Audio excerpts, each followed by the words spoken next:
Lateral stability involves the study of moments about the longitudinal axis. If the aircraft is displaced away from wings level, the inclination of the lift vector will generate a side force, and the aircraft will start to move sideways through the air. This is known as side slip. From our study of directional stability, it is obvious that a side slip will generate a yawing moment. If we freeze the animation during the side slip, we can see that a side slip angle exists, and the resultant fin force will generate a yawing moment towards the direction from which the airflow is coming, and the aircraft will weathercock into the wind.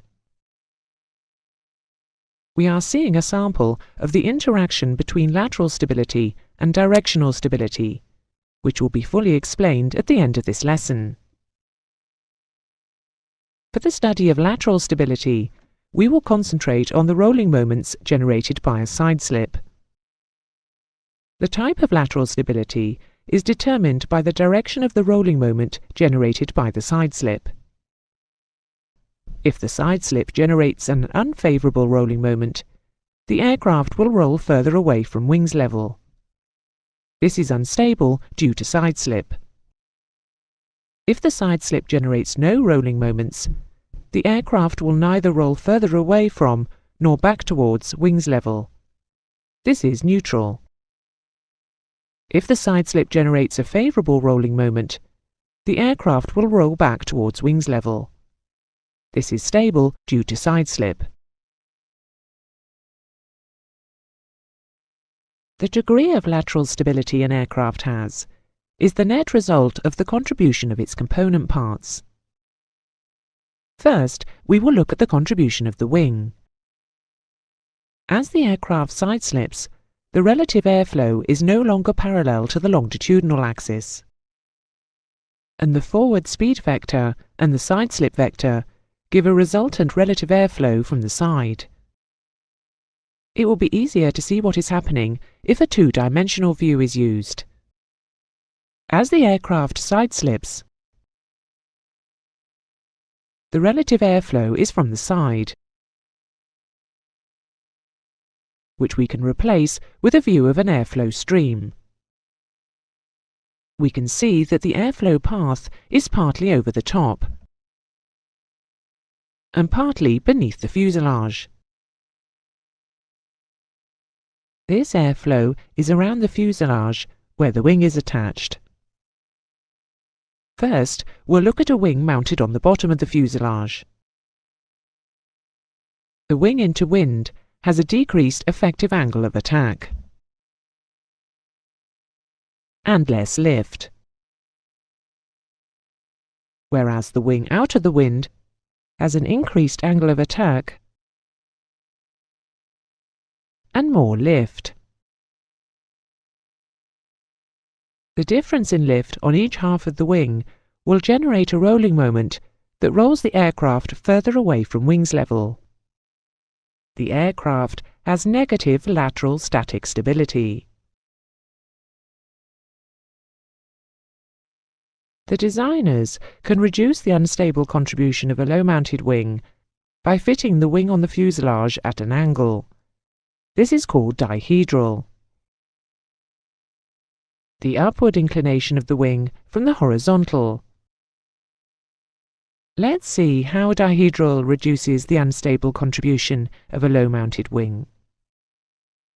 It is clear that dihedral removes the wing from the influence of the airflow around the bottom of the wing fuselage junction, and the airflow over the top gives more lift on the wing into wind and less lift on the wing out of the wind, which generates a rolling moment back towards wings level. Dihedral gives an aircraft with a low-mounted wing positive lateral static stability.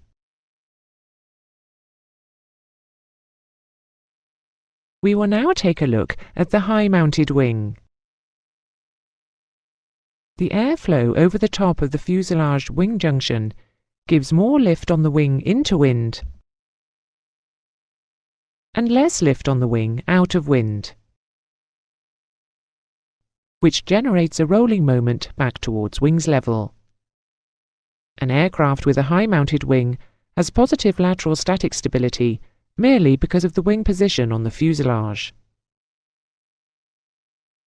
Because a high-mounted wing gives the same positive contribution to lateral stability as does dihedral, a high-mounted wing is known as a dihedral effect. A designer may decide on a high wing configuration because a low fuselage position with the aircraft on the ground is desirable for ease of loading. Potentially, the dihedral effect of the high wing may give too much lateral stability. If so, the designer can reduce the stable contribution of a high wing by fitting the wing at a downwards angle. This is called anhedral,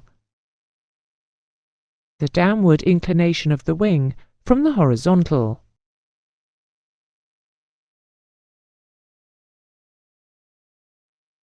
Most jet transport aircraft have a swept wing to increase the efficiency of high-speed flight. In a right side slip, the wing into the wind has less effective sweep angle, and the wing out of the wind has more effective sweep angle. This gives more lift on the right wing and less lift on the left wing, which generates a stabilizing left rolling moment.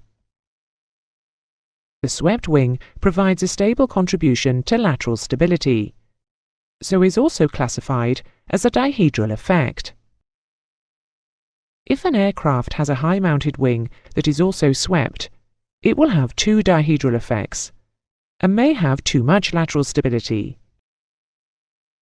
If this is the case, the wing will require anhedral to ensure the proper amount of lateral stability. The fin has already been identified as the aerofoil that provides directional stability. But in a side slip, the aerodynamic force on the fin acts above the CG,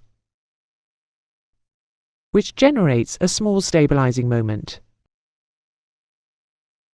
The fin, therefore, is also a dihedral effect, but a small one. The contribution of a ventral fin is very small indeed. As you can see, the aerodynamic force is in the same direction, but is acting below the CG, and is destabilizing.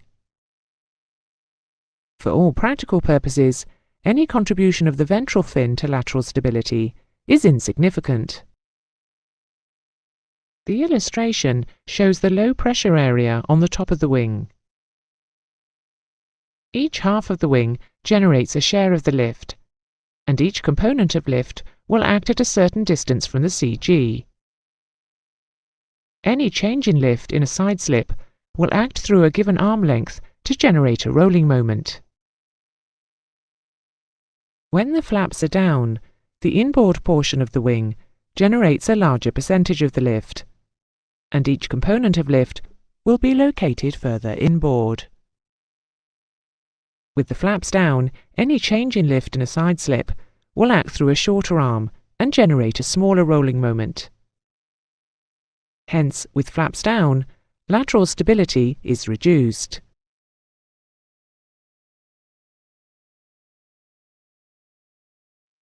As has become increasingly obvious, in a side slip, the lateral and directional response of an aircraft will be coupled. Side slip will simultaneously produce a rolling and a yawing moment. The type of lateral dynamic stability an aircraft will exhibit is determined by which type of static stability is dominant, directional or lateral. If directional static stability is dominant, the aircraft will suffer from spiral instability. If lateral static stability is dominant, the aircraft will suffer from Dutch roll, a combination of rolling and yawing. Because jet transport aircraft have a swept wing, they have a tendency to Dutch roll, and are fitted with a device called a yaw damper to prevent it.